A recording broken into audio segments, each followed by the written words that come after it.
G'day everybody, Daz here for my Aussie Garden and Kitchen Garden Edition, and this passion fruit video is going to be about 4 years in the making, maybe a little bit more.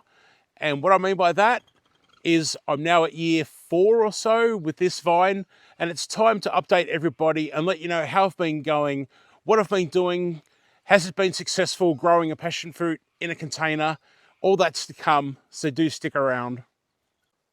So when I first started on YouTube and really didn't know what I was doing, I made a video about how to grow a passion fruit in a container. And that passion fruit video now has something like 275,000 views. It's quite remarkable. And thank you so much to all of you out there who have watched it so far. Being so lucky and having a video with that sort of reach means that I've had a lot of questions over the years. And one question I get quite often is, how is that passion fruit going now after X amount of years? Well, here it is. It's now, say, 4.5 years, and this is what's going on, and I'm about to fill you in.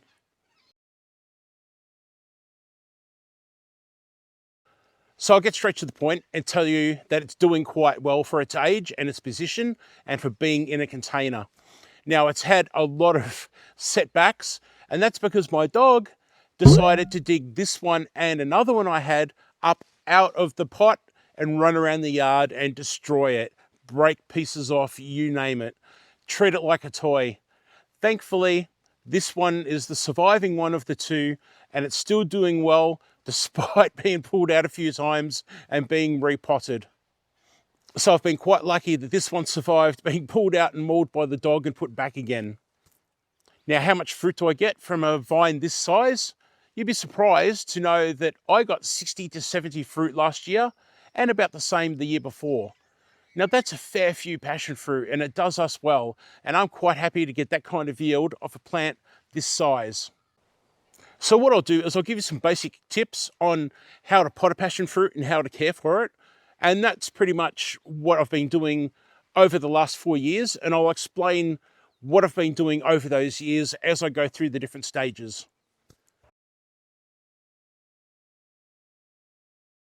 If you're going to put a passion fruit in a container, pick the biggest container you can get. The more room for those roots to grow, the better, because that's all it has to capture its nutrition, its water, etc. So really try to get the biggest pot you can. Now, the container here, the pot that I'm using, I'll put the measurements on the screen for you, and that'll give you a guide. Honestly, if I had a bigger pot, I would have gone bigger again, but this is what I had at the time, and that's all I could afford. And it's done well over the last 4 or so years. So when planting a passion fruit into a container, you want some nice soil that's got organic matter in it, that's going to drain. They don't like soggy feet, so you really need to make sure you've got a soil that's going to drain well, and please make sure your pot has holes in the bottom of it.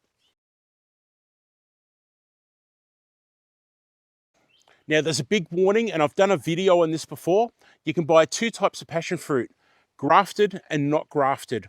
Now, not grafted is basically a passion fruit that's grown from seed or grown from a cutting. Now, grafted means that they take the bottom of a passion fruit plant that's very strong, but not the variety that you want.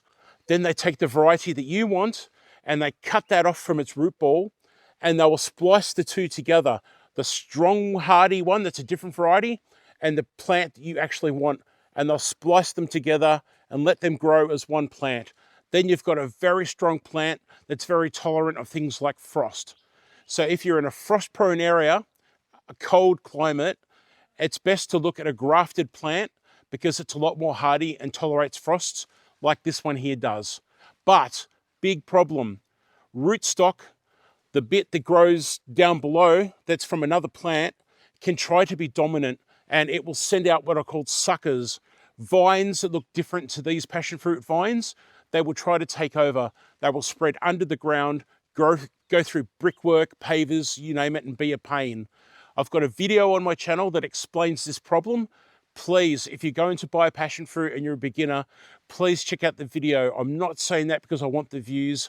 I'm saying it because it's got so much information that will explain to you the possible dangers of grafted passion fruit and what problems you can have from that graft. So if I can, I'm spreading the word, and I'm telling you, over the years, I've had so many people send me emails and comment on my videos about problems they or other people have had with those sucker vines growing out.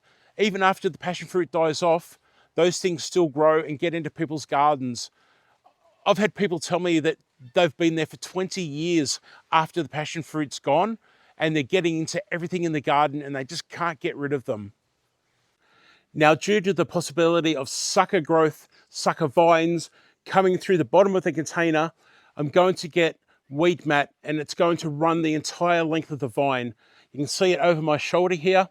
I've got a new garden bed area that I'm starting, and I've got weed mat that's doubled over, that's UV resistant, and that's going to go on top of the grass here, kill off that grass, but it's going to stop the sucker vines, if there's any, from coming out of the bottom of the pot and going into my soil and spreading into my yard.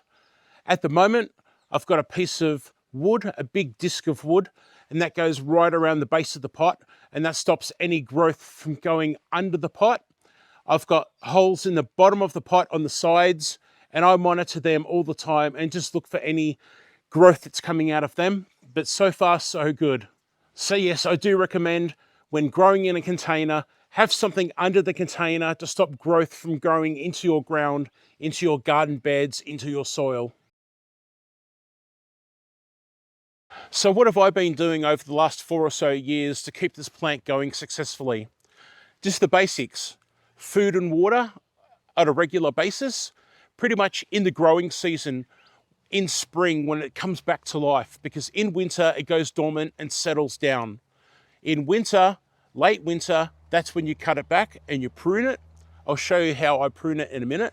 Mine's already pruned, and unfortunately I forgot to push record when I did that, but I will show you in a minute.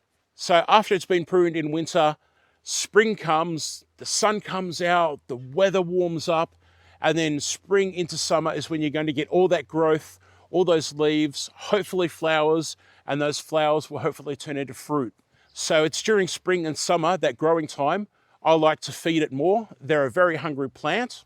And what I've actually just done is I've just topped up the soil with some very aged chicken manure from my chickens here. I clean out my coops. I put that chicken manure aside with bits of dirt and feathers and bits of random pieces of straw or whatever, and I'll let that age in the yard over the year.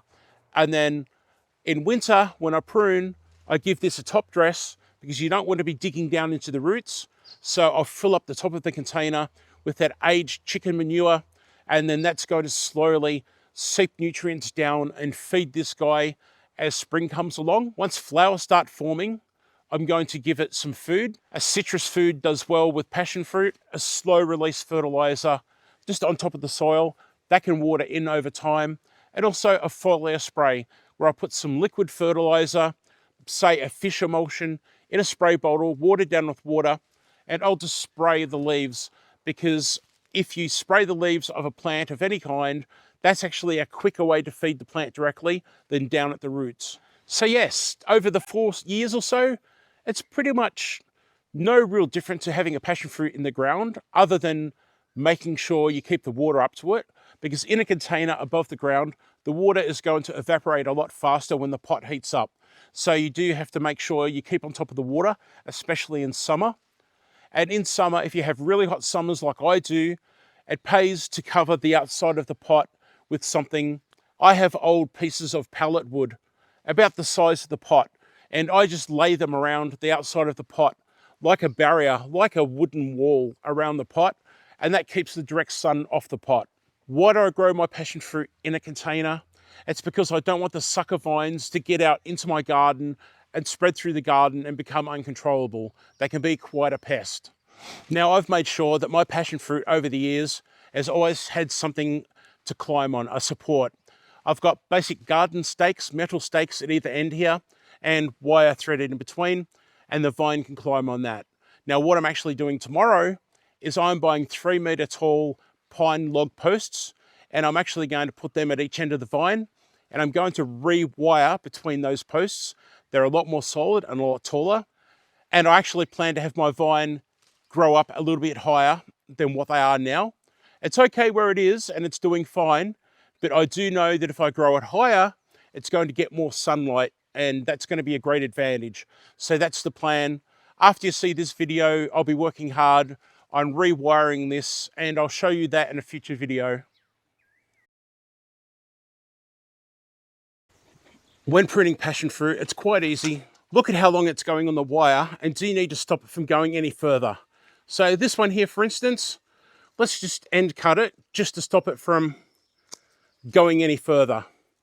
But what you also want to do is to look at where buds are growing on the passion fruit and cut just past them, because they're going to be the new growth.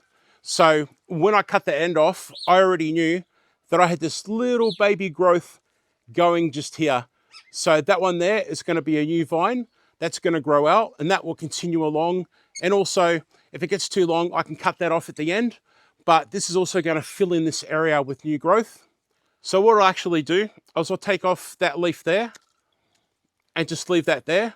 That's my new continuation of this vine that runs along the passion fruit here. So I'll just get that and wedge that in there like that. And I'll just let that go for now.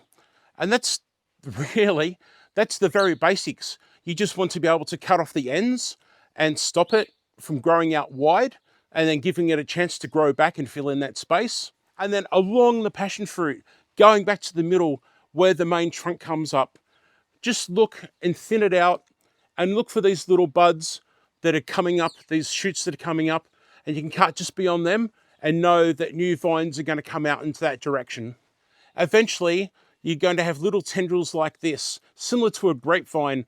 They're going to reach out and grab the wire or other parts of the plant and hang onto it for stability. But when pruning, that doesn't happen straight away. So I like to get close pegs, similar things like that, and just attach the vine to the wire to start with. And then over time, as the plant starts to grow back and all that new growth comes in, those little baby tendrils, they're going to start reaching out and grabbing, and the plant will support itself. But it's very important that you do have a trellis or a wire system to support the vine. I terminated this one at the end because I want new growth to grow back towards the main part of the plant. So I've got my little bud just on the end there that's going to grow into a new vine. Very important, new vines give you the flowers and the fruit. You're not going to get passion fruit on old vines. So if you do want a crop of fruit, you do need new growth on your plant that year, that spring/summer. Now, if you haven't pruned your passion fruit, don't stress, because new growth will grow on your passion fruit. Well, it should. And that new growth is what is going to hopefully give you your fruit. Pruning is just a way of keeping it sized, keeping it thinned out, letting daylight and air get in through the leaves to stop diseases from happening, and giving the new growth a chance to climb around and get some sun for itself. So prune if you can. It's important, but if you miss a year, don't stress. You'll be fine. Just get to it next year. Now, when it comes to frost and frost protection, I still protect my vine, even though it's grafted and it's supposed to be tolerant of frosts. Frosts do burn some of my leaves and do make it look a bit sick. So I will get blankets, and I'll cover it with blankets when I know the frost is coming, and then take them off during the day and let it get its full sunlight. You need lots of sunlight for your passion fruit. Now, with my climate here, I basically get mild winters, but I do get a lot of frosts over the end of fall, autumn, winter, and early spring. And those frost temperatures can get down to -2, -3 degrees Celsius. Fahrenheit I'll put on the screen. So that's why I like to put the blanket over as protection, because it does help, even though people will tell you grafted passion fruit are frost tolerant. With my summers are very hot. We're talking about high 30 degrees on average. Fahrenheit, I'll put that on the screen. We do get strings of 40-degree plus days. So that's where I really need to keep the water up to the passion fruit and making sure that pot doesn't get overheated by the sun heating up that black plastic. I'll link to 2 videos at the end of the video. It's going to have my original passion fruit video and my other video where it talks about passion fruit suckers. Please, if you're new to passion fruit, please look at the one about the suckers. It is so important to know what could possibly happen with your grafted passion fruit. I say possibly because not every passion fruit that's grafted is guaranteed to sucker, but if they do, oh boy, it can be a mess and it's not one you want to deal with. I really hope this video helps people out there with their passion fruit. I would love a thumbs up if you think the video is worthy, and hopefully I'll see you in the next cooking or gardening video. Bye for now.